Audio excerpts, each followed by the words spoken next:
All right, and welcome back to Crossroads Live. My name is Jim Hoffpauir, and today we are in Hico, Texas at the Billy the Kid Film Festival.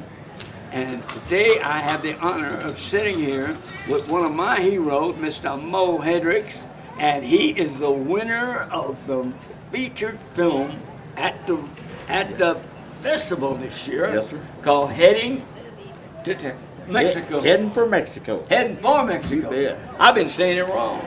But that's all, as long as you get said, right? It's all right. All right. Anyway, Okay, congratulations. once again. Thank you, Jim. Right. Well, now you won an award too. Chotties and Oh, Warriors. yeah, a little There's a double writing feature, award. Unrighteous, What's amazing and is Hero that my in the director Rain. didn't know I could read. And in the movie tent, There's a lot of right people don't know behind you the can read. information table, Well, I went to Okay. school in there Louisiana. is Oh, movie okay. Stagecoach But going on nothing right against now. Louisiana. Okay, folks. No writing letters. Okay. Okay. Okay. Anyway, so tell me about, did you write the script I wrote the script. and you directed it I directed it. and you played a part in it? I had a little cameo in it. Yeah. Had a cameo in it. So, in the writing of it, where did the idea, what was the inspiration behind it? Well, I don't know. It just, as a writer, you just kind of sit around. All of a sudden, something comes to you, Yeah. and you jot down a few notes, and you go on and forget about it. Then you come back and you say, I might do a little more on this. Yeah. And pretty soon, I had a short written. Yeah. And as you know, in the movie business, shorts, there's no commercial value at all. True. So I thought, well, let's go with a feature. So we have to have at least an hour for a feature. Right. So I just started adding scenes, but it's keeping the storyline. Yeah. And that's how we end up with Heading for Mexico. And you cast one of my buddies, Bob Panucci, Oh, you bet. You bet. and I hear he did a wonderful job in the movie. He did a super job. He sure did. He actually played me as a young man. I Yeah. played the old man telling the story. Yeah. And then it flashed back to Bob, and he carried it from there. Why? Did a great job. He did a great job. And did anybody, how large a cast did you have? I know because I kept seeing pictures, and every time it was just extending, it got bigger and bigger and bigger. We had 86 people in that production. That is a directing job. Yeah, and that's not including the crew Yeah. and all that, catering Yeah. and all that. They were just the people on the front of the film. Yeah. And they, so the main principals in it were how many people? How many principals? I think there was probably 12. 12 principals. main And characters. the rest were extras. Right, and extras and villains, one-liners. yeah, Yeah. one-liners and stuff. Yeah. Oh, them kind of parts I used to get. And yeah, hey, there they go, and those Yeah. kind of roles. They went that way. He went that way, yeah. Yeah. And oh, I had one. I'll tell you one. I'm going to share this with you. You worked on Walker, I know. You bet. And I worked on Walker. I worked on it 11 times, I think. One of the times I worked on Walker, I was playing a Skid Row bump. And I'm living in a box. And these guys are chasing this guy. They come up and they say, "You seen him?" No. Nope. That was my line, folks. Nope.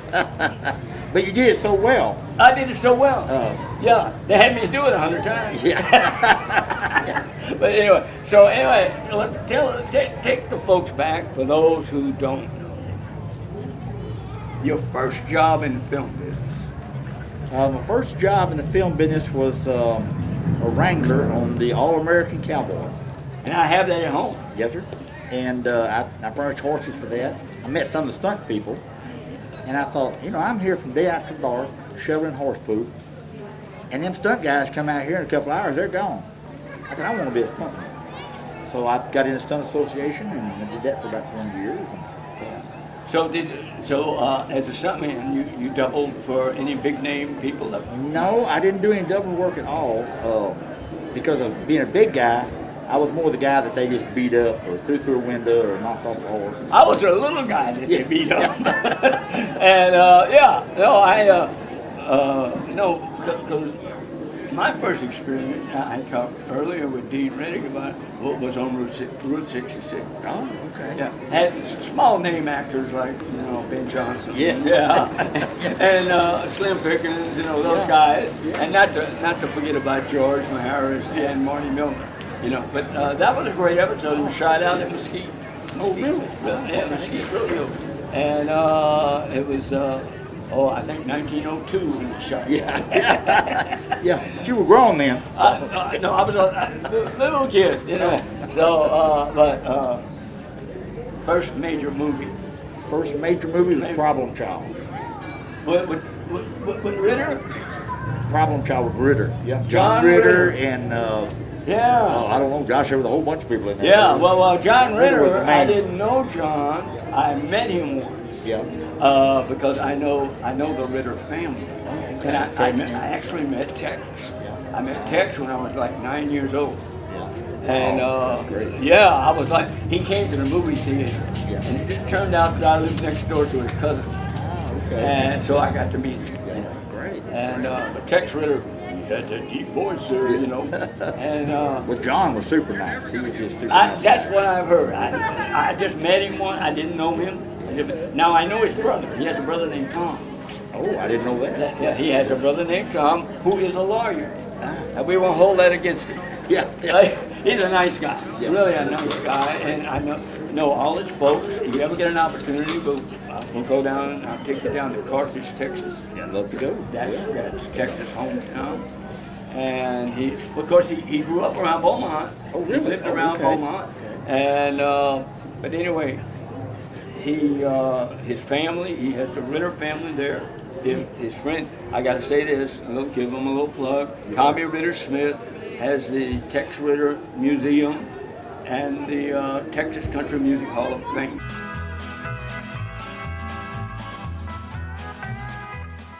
Howdy, folks. My name is Jim Hoffpauir, and you can usually catch me on Crossroads Live with my good friend and sidekick, Sylvia Harrah. But today I'm out here with Danny Boy, out here at the Crossroads Ranch. My request is this.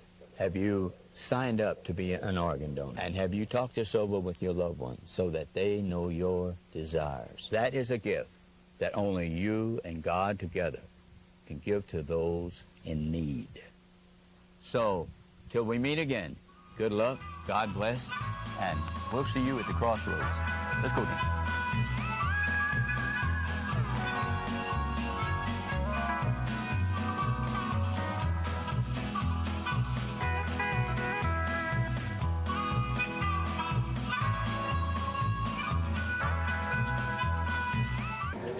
Which we have Okay. been down to Yeah. many times. Great. Wonderful great, stuff. You great. need to go down because there's a lot of history there. Yeah. Oh, yeah. And I was That there. whole area down there, Orange, Yeah. Beaumont, Port Arthur. Well, a lot of Jim history. Reeves was from there. Yeah.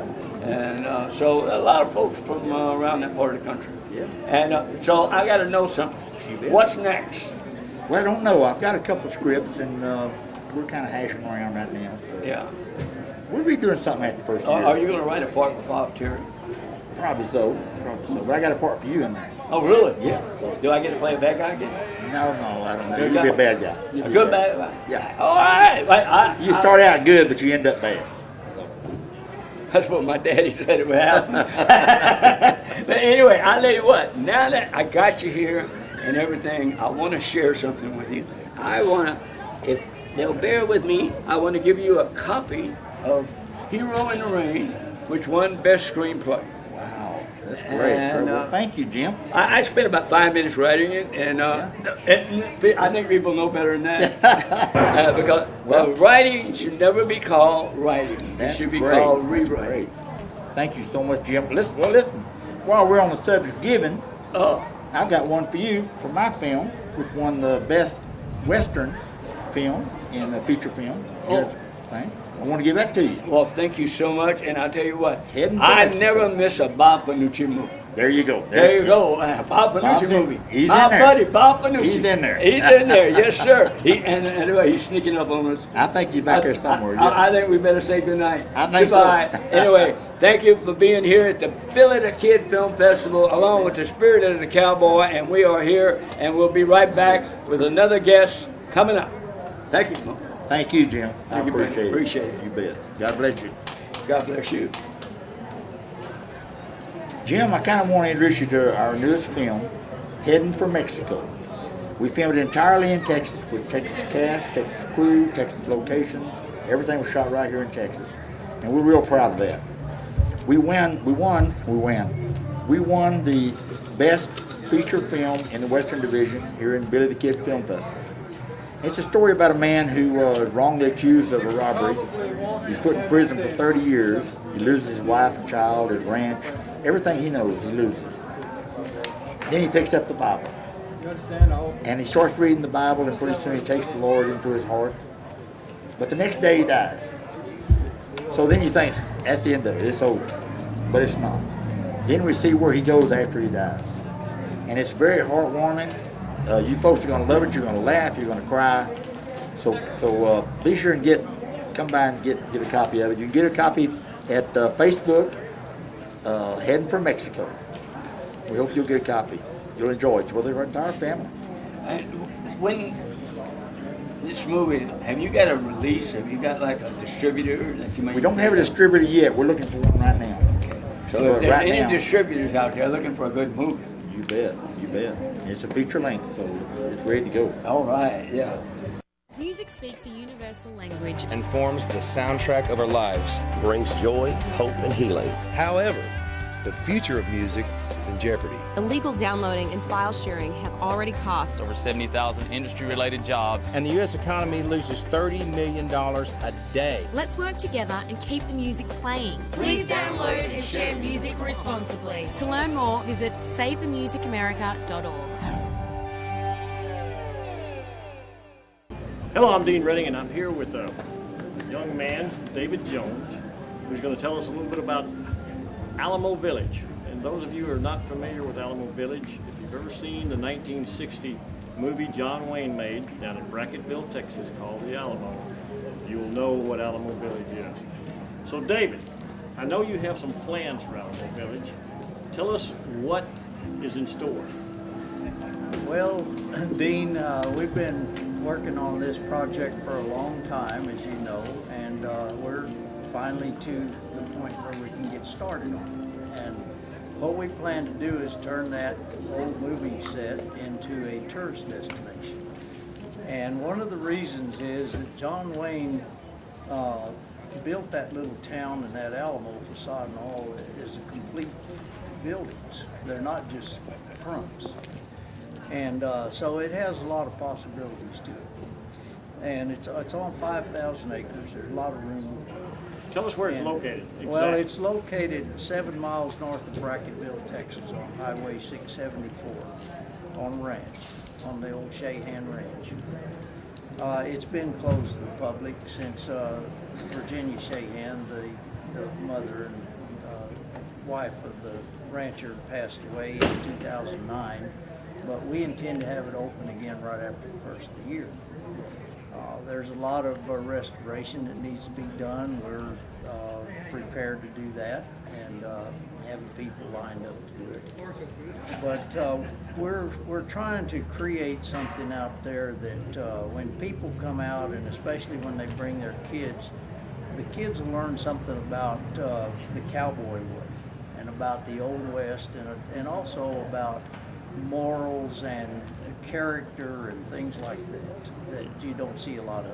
I know that in the past, I know Happy was gone at that time. When Virginia was still alive, they had Dean Smith and Jim Drury out there, the Virginian, and they even have a little TV show that they did.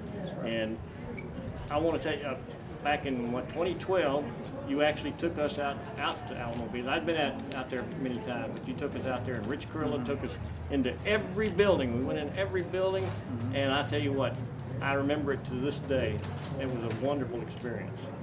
Well, I think it will be, and after we get it set up where we, away from the village, up toward the front of the ranch, we're going to have an RV park and a little hotel and so where there's some accommodations and some food service.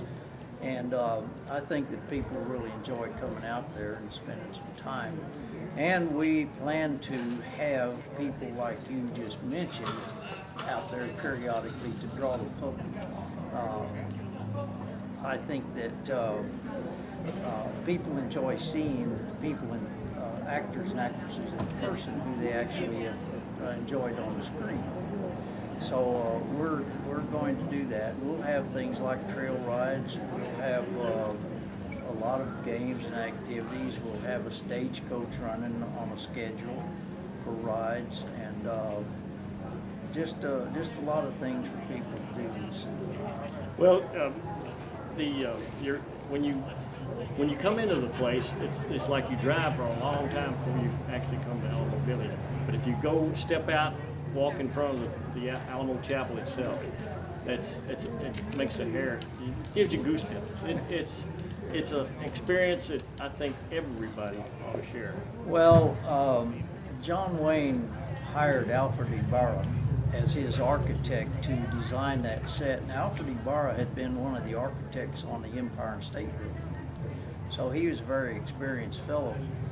And what he did is he sent some of his people to San Antonio to the real Alamo and had them make foam molds of the facade of the Alamo Mission Church in San Antonio and bring them out there, and he used those molds to build the facade of the Alamo at Alamo Village. So it's stone for stone exactly the same as the one that's in San Antonio.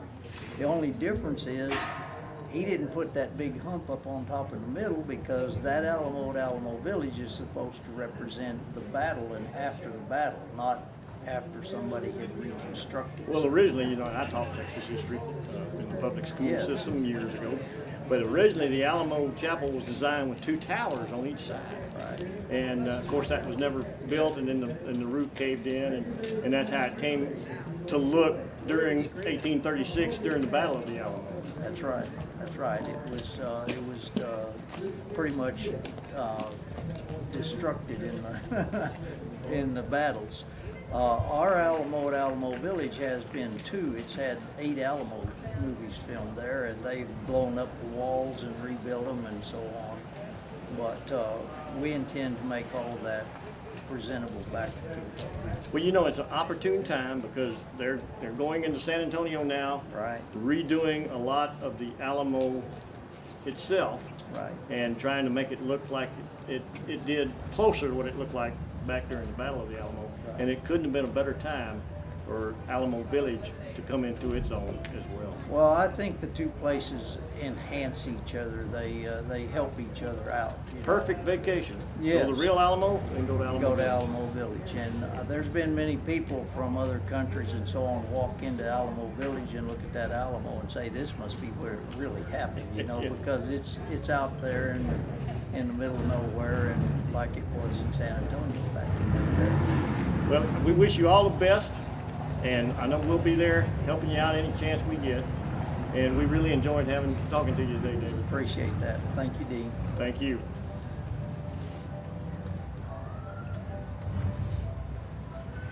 I'm Colin Ray. Within the next 30 seconds, at least 3 children will be physically or sexually abused. We must stop this national tragedy that robs our children of their innocence, their dignity, and often their lives. If you or someone you know are being abused, call Child Help USA National Child Abuse Hotline at 1-800-4A-CHILD. Call is free and confidential 24 hours a day. 1-800-4A-CHILD. You can stop child abuse. Hi, this is Dean Redding, and I'm here with Tommy Partain. Is that right? Yes, sir, it is. Now tell me, we're here at the Billy the Kid Western Film Festival, and there's a little film that you're associated with, and it's called Many Crocketts. Is that correct? That is correct. Tell us, what is this all about? Well, the premise of the show is it's 1875, and Davey Crockett's ghost is following along behind his grandson, Dave, trying to get him to settle down and go into politics. And of course, Dave, being a young man like he is, wants absolutely nothing to do with that. And he just keeps finding himself in one spot of trouble after another, while Grandpappy's ghost is trying the whole time saying, you got to settle down, you got to go into politics, you're going to be great, you don't have a choice, you're a Crockett, and you're just bound for greatness. And where did the idea for the film come from? Actually, it was a book Many Crocketts. I'm going to lie to you, I forgot the guy's first name, Lewis, last name, and our producer, Gary Heck, who lives in up by Amarillo, read the book, contacted him, bought the rights to the storyline, and then Gary cast all local talent out of Amarillo, Texas. We had one actor that was out of New Mexico. We went up to the set that Gene Kelly built for the Cheyenne Social Club. We shot 4 days up there, and then we got to go down to Bracketville, down to Alamo Village, the set that John Wayne built for the Alamo in 1960. And great set. It was. We had a blast. The funny part about that trip was that it never rains down there. You know, it's right on the Mexican border. 9 inches of rain the day before we showed up. That coonskin hat and leather jacket that I had on, let me tell you, I lost probably 3 or 4 pounds of sweat that day. So you played the part of Davey Crockett, the ghost himself. The ghost. I did. Now tell me a little bit about your acting background. How did you get started there? Well, like most of us, you know, you've got the high school play kind of stuff. And then about 10, 12 years ago, I walked into an agent's office up in Amarillo and just started doing some local commercials and stuff. You living in Amarillo? I do live in Amarillo right now. And anyhow, this is really the first major opportunity. Done a lot of local stuff around there. But this was the first big thing that we all got to work on, and it was a lot of fun. I mean, we had a great cast. Jeff Justice, who plays Dave, my grandson, is a firefighter up in Amarillo. Several of the guys on the set were veterans like myself out of the different forces. Matter of fact, our cinematographer, our director of photography, Carlos Vilkerman, has some really cool stories out of his time working with I-4 over in the whole Bosnia, Kosovo stuff. Matter of fact, he'd actually got to work with Jean Cousteau. He's also an underwater photographer. He's done some amazing work. So cinematography on this thing was just phenomenal. We actually shot on 16mm film. Well, I saw some of the clips. You showed me some of the clips earlier. I tell you what, very impressive. I'm looking forward to seeing the whole thing. Oh, appreciate it. And what's going to happen? Are you planning on enlarging on this or what? Our intent is to make a television series out of it. Like our producer Gary said, what we really want to do is make a good family-oriented show that's entertaining. We want to bring some historical characters through. You're going to see us bring folks through like Sitting Bull, Hico. You know, some of the old West characters will come through the series, and that way everybody gets an opportunity to learn a little something about history, see some good family entertainment, and have a good time with it. Great. I tell you what, we need to keep the Old West alive. Yes, we do. And I really appreciate y'all doing your share, and I sure appreciate you coming on today and talking to us. I sure do appreciate it. Thank you, Tommy. Appreciate it.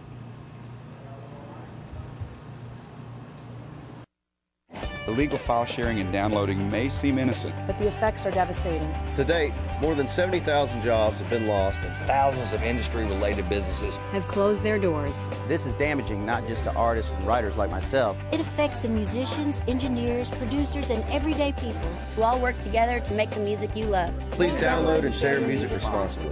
To learn more, visit SaveTheMusicAmerica.org.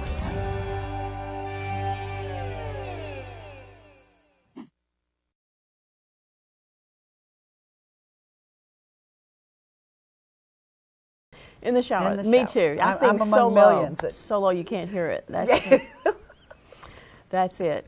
But we have the promo, the trailer for the movie Hero in the Rain that Jim wrote, and you start in and you let Jim be in with you. Yes. So I think if you guys have it ready, let's The see movie it. trailer for Hero in the Rain. That's great. Is it ready? It's great. When you have to get lost so that you can be found. What happens when a Hollywood movie star walks out on Hollywood and heads for Texas? Welcome to a day in the life of Stephanie Montgomery and Jake McQuaid. Two totally different people from two totally different worlds who you would never expect to meet, but do.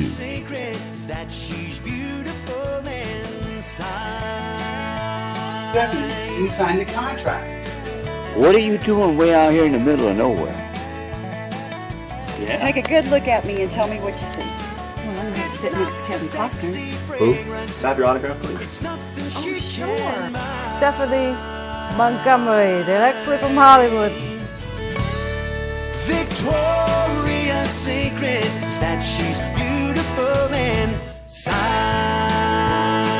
inside. Don't you just love Dwayne's voice in that? Oh, he did great. That's Dwayne Elliott. Gosh, Yeah. we can't say Dwayne Elliott enough. Every time I hear that movie trailer, I'm just like, oh. Yeah. He adds that Yeah, southern he adds a lot richness. to it. Yes. He's got that James Earl Oh, Jones quality yeah. to his voice, you know. Our favorite lawman, Billy Jack Davis, and Shirley wrote the song, Heroes in the Rain. Billy Jack Davis and Heroes in the Rain.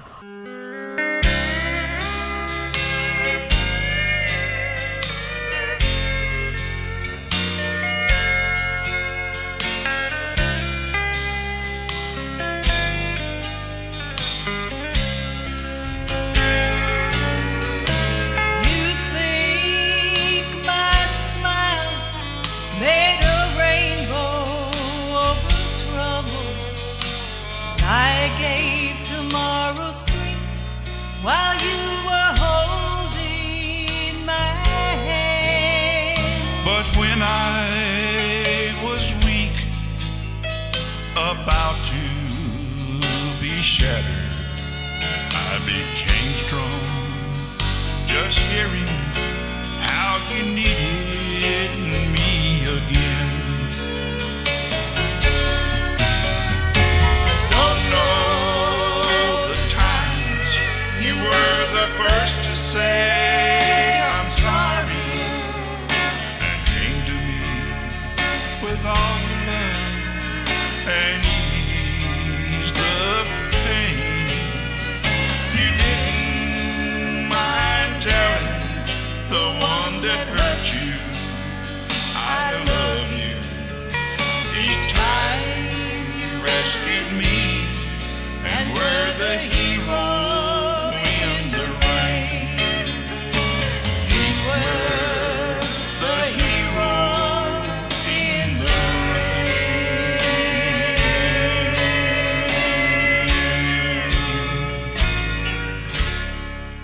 I love it.